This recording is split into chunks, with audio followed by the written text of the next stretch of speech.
आणि आता पाहणार आहोत राजकीय टॉप 9 बातम्या। मुंबईमध्ये येण्याचा इशारा देऊन कायदा हाती घेण्याची भाषा कराल तर मुलाहिजा ठेवला जाणार नाही। अजित पवारांचा जरांगेंना थेट इशारा। कायद्यानुसारच न्याय मिळणार असल्याचंही अजित पवारांचं वक्तव्य। आपली पापं धुण्यासाठी सत्तेमध्ये गेलेल्यांनी इतरांच्या अन्नात मीठ कालवू नये, जरांगेंचं अजित पवारांना प्रत्युत्तर। 54 लाख नोंदी कायद्यानुसारच मिळाल्या, जरांगेंचं उत्तर। मराठा कुणबी असल्याच्या 54 लाख नोंदी सापडल्या हे अजित पवारांना माहिती नाही का? त्या नोंदी कायद्याच्या चौकटीत आहे की नाही? विनाकारण सरकार आणि मराठा समाजात गैरसमज निर्माण करू नका, जरांगेंचा अजित पवारांना टोला।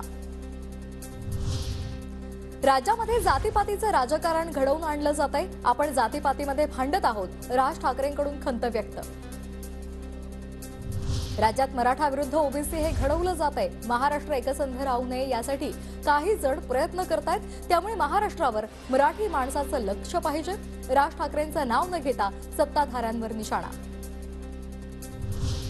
80 वर्ष वय झालं तरी थांबायला तयार नाहीत, आम्हाला सांगा आम्ही तुमचं ऐकू। शरद पवारांच्या वयावरून पुन्हा एकदा अजित पवारांचा निशाणा। बापाला जोपर्यंत चालता येतं तोपर्यंत चालू द्यावं, बापाला घरी बसा म्हणणारा मुलगा जन्माला यायलाच नको, जितेंद्र आव्हाडांचा अजित पवारांवर पलटवार। तर अजित पवार आता सिनियर सिटीजन सुप्रिया सुळेंचा टोला। अजित पवारांचं बोलणं रोहित पवार मनाला लावून घेणार नाहीत, सुप्रिया सुळेंचं वक्तव्य।